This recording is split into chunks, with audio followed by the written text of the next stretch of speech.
Eh bien non, Martine, nous ne vous quittons pas, puisque nous sommes toujours en compagnie pour parler de vos écrits. Ne me quitte pas. Pourquoi cette chanson ? Ah, parce que je voudrais pas qu'on me quitte. J'ai eu peur dans la vie, des fois que les gens que j'aime, je ne les revois plus. Certains, je les ai pas revus à cause de la mort. Mais quand c'est un choix de partir, moi, je voudrais pas qu'on me quitte. Bien, on entend, et ce sera entendu, je me doute. Des mots pour des mots. C'est l'histoire de votre vie, de votre arrivée au monde, de votre famille. Vous pouvez nous en parler ? Je commence par ma naissance.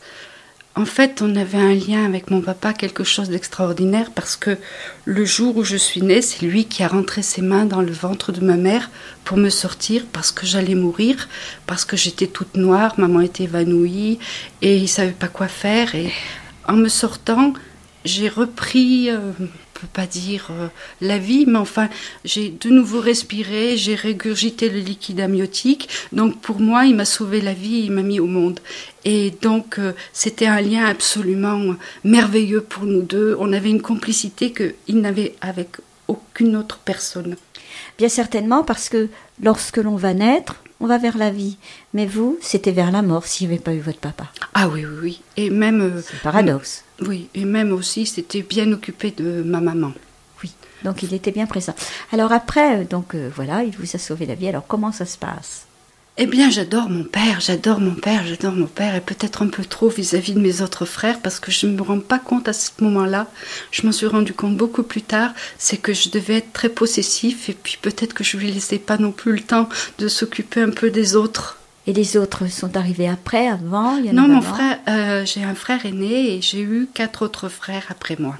Vous étiez quand même avec des garçons. Ah, moi j'étais élevée comme un garçon. D'abord, jusqu'à l'âge de 10 ans, j'ai jamais parlé au féminin. J'étais toujours... Ah oui. Oui, je parlais au masculin. J'étais un garçon. Moi, j'étais un garçon. Je me battais comme mes frères. Je voyais pas la différence. C'est après que j'ai vu la différence. Oui, à un moment donné, bien sûr, il y a une différence. Oui. Et puis on la constate. La constate.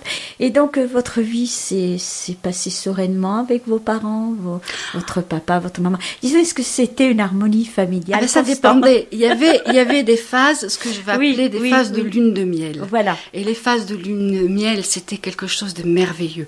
Parce que d'abord, mon père, c'était un homme exceptionnel, parce que même dans les années 50, 55, c'est mes premiers souvenirs à 5 ans, eh bien, c'était un homme qui savait tout faire. La cuisine, le ménage, mettre un enfant au monde.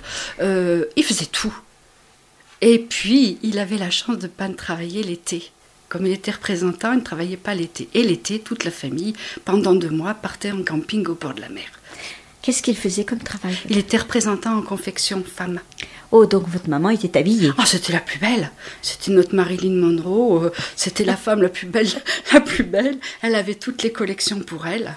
Et dites-moi, vous étiez une demoiselle après, donc vous avez pris plaisir à avoir de beaux vêtements ? Oui, sauf que moi j'étais assez menue et que les tailles standards des collections, c'était entre le 40 et 42 et que moi à l'époque, je faisais plutôt, disons, 36-38 puisque j'avais 13-14 ans et c'était un petit peu grand. Mais enfin, on mettait une ceinture, ça se cachait. Voilà, c'était le truc. Alors, votre papa, donc, travaillait, devait être souvent absent de votre maison ? Toute la semaine. Il rentrait le samedi pour le dimanche. Et ça se passait bien ? Alors là, quand il est arrivé, c'était la fête, oui, c'était la fête. Vous rapportez peut-être bien des petits cadeaux ? Non, c'était une époque où on n'avait pas beaucoup d'argent. Non. Mon père se débrouillait, par contre. Il était toujours en train de faire des choses pour gagner de l'argent à droite et à gauche. Alors, votre maman, bien sûr, elle a eu beaucoup d'enfants. Elle a eu 5 enfants. Elle ne pouvait pas travailler, je suppose. Elle n'a pas travaillé jusqu'à ce que j'ai eu une dizaine d'années. Et après, elle s'est mise à travailler, si. Et c'est quoi comme métier ? Eh bien, au départ, en 60, je pense que c'était en 62, ils tenaient un hôtel-restaurant. Et puis, ils ont été obligés d'arrêter puisque j'avais un frère qui avait la leucémie, donc il fallait s'occuper de mon frère. Et après le décès de mon frère, ma maman a repris, mais elle avait laissé tomber l'hôtel-restaurant et elle était employée dans un bar. Votre frère, et vous avez un frère qui est décédé, donc ? Oui, il avait 11 ans, il est décédé de la leucémie. Je pense que ça, c'est un passage douloureux dans votre histoire. Ce jour-là, moi j'ai tellement prié parce qu'on m'avait tellement dit qu'il fallait prier, que bien sûr, il ne s'est rien passé et je crois que ce jour-là, j'avais perdu la foi. Oui, un petit peu quand même, quand on se raccroche. Mais en fait, j'ai toujours cru. Mais je pense qu'au fond de moi, il reste toujours quelque chose. Et vous avez vos autres frères? Oui, j'ai 3 autres frères que j'adore. Oui, vous les adorez moins que votre papa. C'est pas pareil. C'est pas pareil. Alors, on a bien compris, vous n'avez plus vos parents. Non, ils ont décédé tous les deux. Et alors, quelle a été au sein de cette famille, quelle a été leur harmonie dans le couple? Je crois qu'il y a eu des petits soucis. Quand c'était la lune de miel, tout allait bien, tout allait bien. Et puis quand c'était terminé, c'était comme dans toutes les familles où il y a des problèmes de couple, rien ne va. Rien ne va. Rien ne va. Tout part à la dérive. Et puis c'est les cris, c'est les pleurs.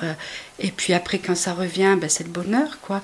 Mais on a la chance aussi d'être un peu solidaire quand on a des frères. Alors on essaie de mettre en place des stratagèmes pour s'aider mutuellement. Et on avait la chance, jusqu'au décès de mes grands-parents, d'habiter dans la même maison. Et donc on avait nos grands-parents et ils ont été d'un grand soutien. Oui, parce que si j'ai bien compris, à la lecture de votre livre, il y a eu des clashs entre votre papa et votre maman, à tel point qu'ils ont fait autre chose. Oui, chacun est parti de son côté. Oui. Mon papa a pris une nouvelle compagne avec ses valises et ses belles robes de sa collection. C'est elle qui avait toutes les belles robes après. Oui, mais après elle le méritait. Elle s'occupait de lui. Et puis ma maman aussi, ça lui est arrivé de refaire sa vie avec des fois des compagnons que j'aimais pas et puis d'autres qui avaient une certaine classe et puis qui avaient du respect pour les enfants. Ça dépendait. Oui, ça c'est quand même important quand on se retrouve avec un beau-père ou une belle-mère qui nous aime un petit peu, qu'il partage un petit peu nos peines, nos joies. Enfin, ça, c'est la vie. Oui, c'est la vie.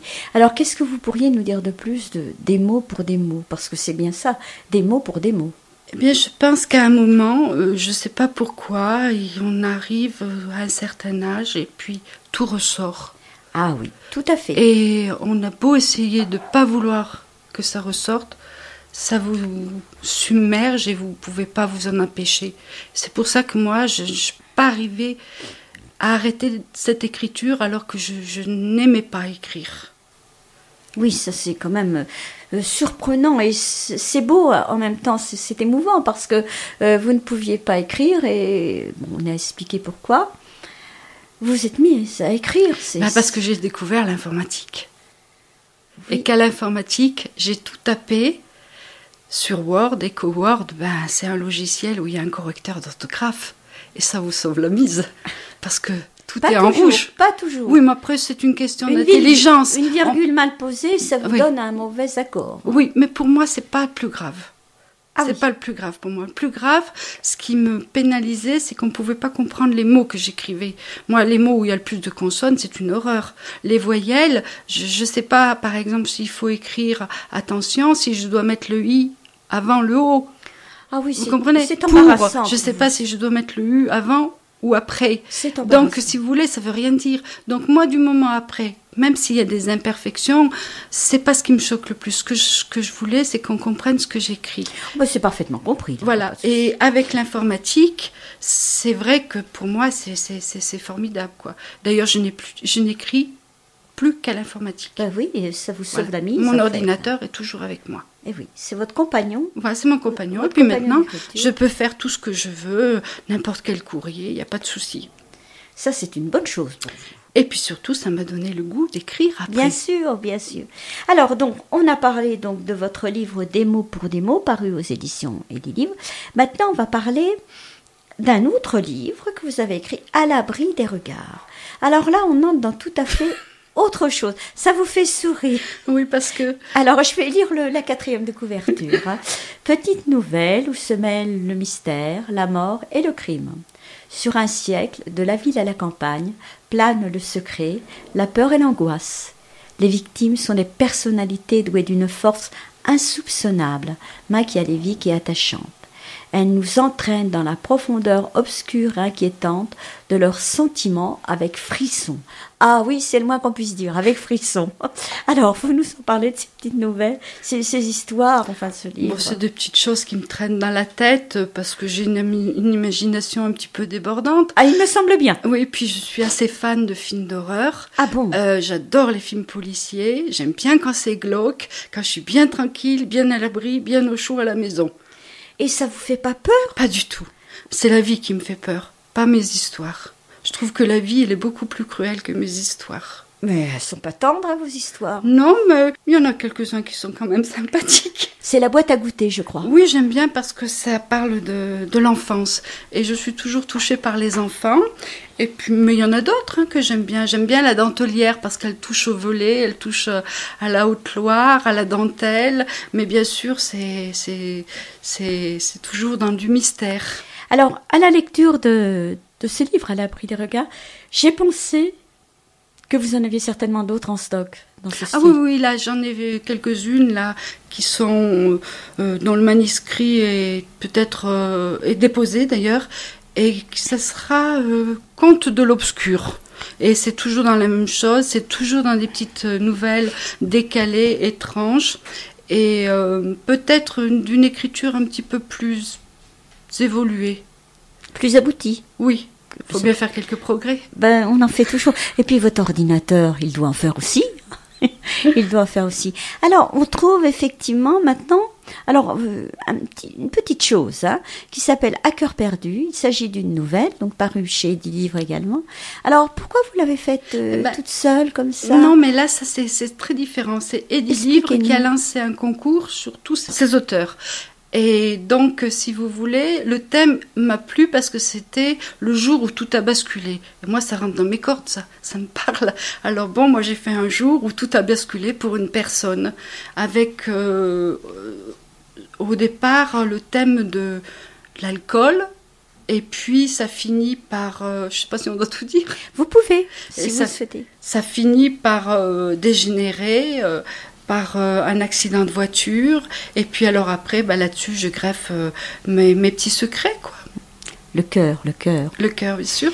Il pompe. Oui, il pompe. Voilà, donc on a vos 3 écrits. Enfin, un livre qui a quand même 140 pages, en gros, 150, des mots pour des mots. Un autre, À l'abri des regards, paru chez Eddy Livre et Eddy Free, et cette petite nouvelle. Ben là, c'était le concours. On était, je crois, à peu près 300 ou 400 à l'avoir fait. Et moi, j'avais fait 80e, et ils ont décidé que les 100 premiers, ils éditaient la petite nouvelle chez Eddy Livre gratuitement. Eh bien, c'est drôlement bien, parce que effectivement, vous avez été sélectionné dans le cadre du concours Sky Prod. Et Eddy Livre, édité par Eddy Livre. C'est très bien. Voilà, donc on a parlé de vos 3 livres. Maintenant, nous allons marquer une seconde pause musicale.